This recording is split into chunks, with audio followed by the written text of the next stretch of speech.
Di ba? Meron sa Catholic. Ha? Papyaw lang.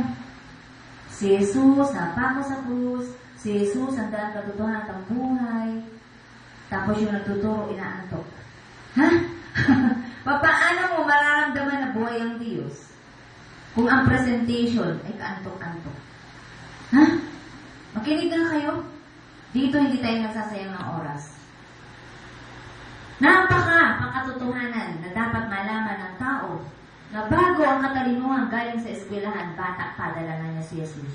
Praise the Lord! Bata pa. Kaya kayo, nangangarap kayo magtayo ng family, ikaw tatay, ikaw nanay, dapat bitbit mo na si Jesus. Praise the Lord! Parang hindi ka na nahirapan mag-disiplina sa anak mo. Ha? Boses mo pa lang. Anak, kakain na tayo. Sa totoo lang, yung bunso ko, noong yan ay 5 years old, 4 years old, may exam yan. Bulong ang ginagamit ko dyan. Anak, gising na. Papasok ka. Tatango yan. Tatango. Hindi sasagot, tatango. Pero bata, ayaw makatumayo, mahirap gumising. Alas 5. Ha? Papasok ka. Tayo na. Bulong ang ginagamit ko dyan. Tatayo yan. 4 years old. Tatayo. Pipikit-pikit. At may style pa nga yan eh. May exam kayo. Lagot ka. Wala kang alam. Gigising yan, magre-review. 4 years old. 4 years old yung bunso ko. Ha? Kaya hindi ko tinuruan yan. Wala ko tinuro dyan. Kaya mga teacher niya sasabihin, lagi ko naririnig, lahat ng teacher niya, marunong ang anak mo. Ganun lang. Marunong. Bakit? Yung pinaalam ko sa kanya mahalagang edukasyon. Anak, papasok ka ba? Tamo. Late ka na. Tatayo yung pag sinabi ko late ka na, pero kahit hindi pa naman siya late. Tatayo na yun. Maliligo. 4 years old. May nahirapan ba ako maggising ng anak na estudyante na 4 years old? Hindi. Kaya nung lumaki na sila, elementary at high school, sasabihin ko lang, papasok ka na. O sige, tumayo ka na. Kung ayaw mo pumasok, matulog ka. Tatayo na yan sapagkat mahalaga sa kanya yung pag-aaral niya. Hindi ako magigising ng anak pagdating sa school. Dahil ang sabi ko, ikaw kung ayaw pumasok, free ako sa baon. Di ba? Wala kang baon. Eh, mahalaga ang baon. Di ba? O, mapasok yan. Di ba? Kahit pa ganun, dahil sa baon, may nakukuha naman sila sa school, di ba? Makikita mo naman sa grades. No? So, hindi lang yung pagpasok, dapat nanay, makita mo rin yung grades ng anak mo. Anak, bakit napakaaga mong alis? Ang grade mo 76 pa rin. Ha? May problema. Ha? Pasok lang talaga yun dahil sa baon. Okay, sabagat ako'y lingkod ng Diyos, kailangan malaman ko may natututunan kayo mula sa sinasabi ko. At hindi pwedeng ako'y salita lang ng salita dito, uuwi kayo, wala kayong dala. Pakitaas nga ang kamay na may natututunan. Oy, simple lang naman, may kamay kayo, di ba? Oy, huwag mo sabihin mo lang may kamay. Oh, di ba? Praise the Lord! Amen! Ganyan lang ako kasi hindi mo ipag-usap eh. Kasi anak, kailangan malaman mo may natututunan ka, baka dagdal ako ng dagdal, ubos na yung laway ko. Aba, ay hindi naman para sa akin ito. Para sa iyo. Diba? Kasi hindi naman ako makakapagturo sa inyo kung wala akong alam. Meaning, meron akong tinanggap. Kaya nga naituturo at naibibigay ko sa inyo. Kayo ang mawawalan, hindi ako. Teka, nakikinig ba kayo? Sino ba pinag-uusapan natin dito? Jesus. Oh, dapat alam nyo, di ba? Si Jesus, ibig sabihin narinig nyo. Praise the Lord, amen! Hindi ako nakapagturo na wala akong pakialam. Yung turo lang ng turo, alam ko, magaling ako, sige, paala ko. No! Kailangan nalalaman ko, may natututunan pa kayo. Ha? Sa akin kasi ang balik nun eh. Ha? Sabihin ng Panginoon sa akin, ano? Kinala mo ba natututo ba sila? Ay, alam na ng Diyos yun, kung natututo hindi kayo. Pero, tatanungin pa rin ako ng Diyos. Di ba napakabuti ng Diyos? Kahit alam na niya ang lahat ng bagay, alam na niya, pagkat walang malilihim sa Kanya, tatanungin ka pa din niya. Praise the Lord, amen! Ganyan tayo pangalan ng Diyos. At pagkat nauunawaan niya, medyo marupok nga tayo. Ha? Kaya nga na pahamak ang tao dahil sa karupukan ni Eva. Ha? Hindi pa nakontento sa lahat ng prutas o sa lahat ng pagkain na ipinigay ng Diyos. Hindi pa nakontento. Isang prutas lang naman ang hindi niya pwedeng kainin. Kinain pa. Naku, bawal na bawal. Ganyan ang tao. Ha? Gusto lahat ay kanya. Ayaw na makinig sa ipinagpapawal. Wala pagkahalaga sa Manila. Pero si Grace, ganito yan. Ang sabi ng kanya mo, mahal sa buhay, nandyan ka sa Manila para mag-aral, hindi para kung mag-church na yan. Nandyan ka para mag-aral. Tama naman. Ang tanong, napapahamak ba siya sa church na ito? Kung napapahamak si Grace, tama ang mga mahal sa buhay. Kasi ako ganun din eh. Hindi tayo narito sa Manila para maglaro. Sabi ko sa dalawang anak ko, hindi tayo pumunta sa Maynila para maglaro. Para magpasarap. Nandito tayo para tuklasin nyo ang karunungan at para magkaroon kayo ng magandang buhay. Kaya hindi tayo dapat magpabanjing-banjing na. Pag-aral-aral. Ha? Pagkatapos ng pag-aaral at meron ka ng trabaho, sige, lipad ka na. May pamasahe ka eh. Di ba? At kung sa iyong paglipad, nagkamali ka ng lipad, ikaw marunong ka na, alam mo na, yun ang pinili mo. Kaya, deserve mo yun. Kung nasasaktan ka, ikaw ang pumili ng sakit na ginawa mo. Di ba? Pero dahil bata sila, ginagabayan ko sila. Praise the Lord! Praise the Lord! Amen! At napakahalaga yun. Kaya ang role ko dito, hindi lamang magsalita. Kailangang alamin ko, meron bang nangyayari sa buhay mo? Dulot ng mga ipinapakain sa inyong salita ng Diyos. Ha? Dapat malaman ko, naliliwanagan ba kayo? Sapagkat ang taong naliliwanagan ay iniiwan yung kadiliman. Siyempre, naliwanagan ka. Kung ikaw ay nasa dilim, wala kang liwanag. Kaya nga kapag naliwanagan ka, meaning, nagpunta ka sa liwanag. Lumipat ka mula sa kadiliman, papunta sa liwanag. Praise the Lord! Amen! At ang liwanag ay nagmumula kay Jesus sa kanyang mga salita na matatagpuan sa banal na kasulatan.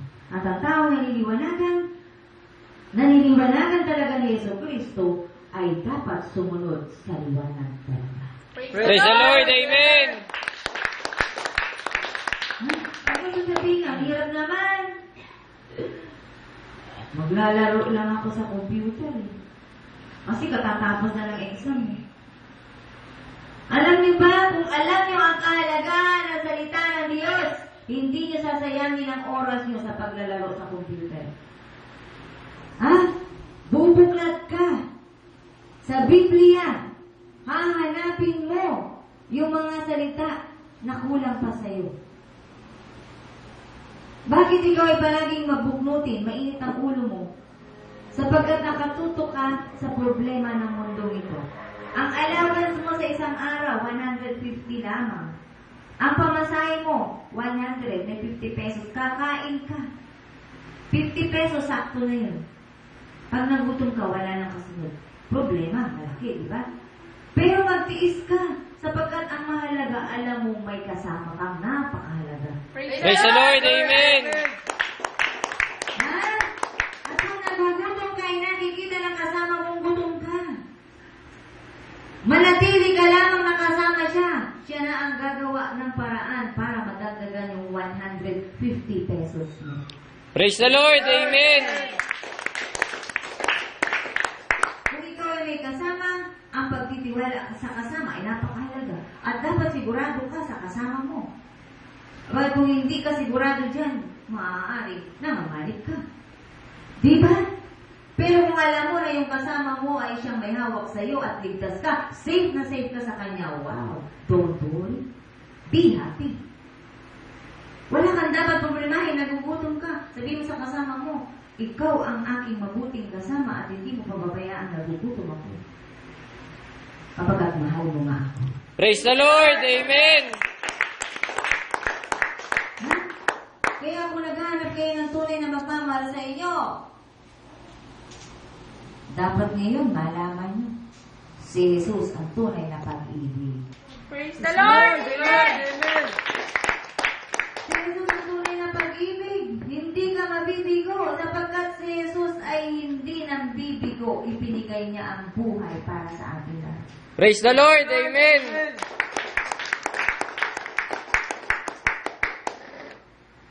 Wala kayong maalaman sa Biblia? Ha? Pinakamahalagang libro sa lahat, Bible. Praise the Lord. Amen. Kaya kung ikaw ay wala pang Biblia, bumili ka. Di bali mawalan ka ng allowance for 1 week. Basta magkaroon ka lamang ng isang kopya ng aklat ng buhay. Kapag ito'y buhay mula sa Diyos, nandyan ang buhay mo sa mga salita ng Diyos. Praise the Lord. Amen. Kaya kung hindi ka naniniwanagan sa aking sinasabi, tinuturo dito sapagkat first time mo, ituloy mo sa iyong sariling pag-aaral.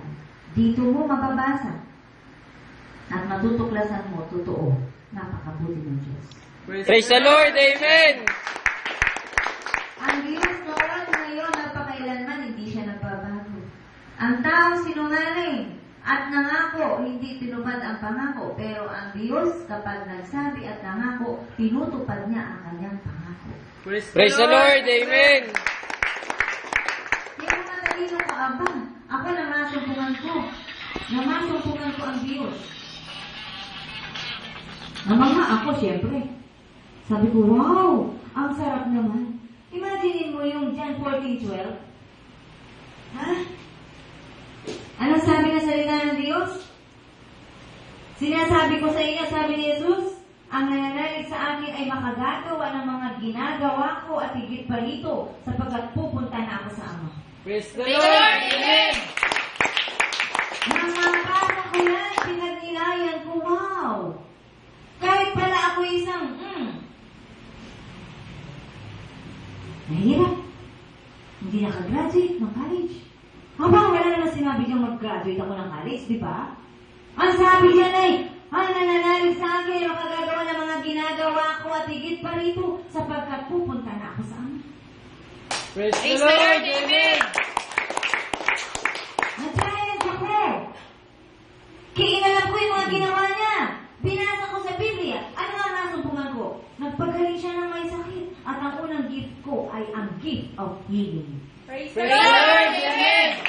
Yan ang unang tinanggap ko mula sa Diyos noong ako ay kabataan pa. Noong ako ay dalaga pa.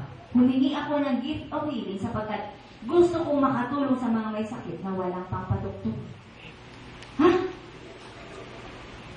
Sapagkat ang sabi ni Jesus ang nananalig sa akin ay makagagawa ng mga ginagawa ko at higit pa rito. Kaya nang matuklasan ko ng pagaling si Jesus, grabe ketong, di ba? Huh? Sa isang salita lamang niya na ikaw ay pumunta doon sa ilog na yun. Paglubog niya doon sa ilog ay pag-ahon niya wala na yung ketong. Grabe! Hindi siya uminom ng kung anong gamot. Pumunta na siya doon sa maduming ilog, doon siya pinapunta. Yun pa rin gamot niya. Purihin lang Diyos. Praise the Lord. Amen. At nasubukan ko. Ha? Yung gift niya, yung gift of healing. Maraming natulungan ang palad ko. Maraming gumaling sa pamamagitan ng palad na ito. Dahil ibinigay ng Diyos sa akin. Ayon sa kanya sinabi, magagawa ng tao na nangalig kay Jesus ang lahat ng bagay. Praise the Lord. Amen. Ha? Nasubukan ko at nang nasubukan ko, lalo akong nagsikap na alamin pa ang mga himala mula sa Diyos. Ang himala ay mangyayari sa taong may pananalig sa Diyos. Praise the Lord.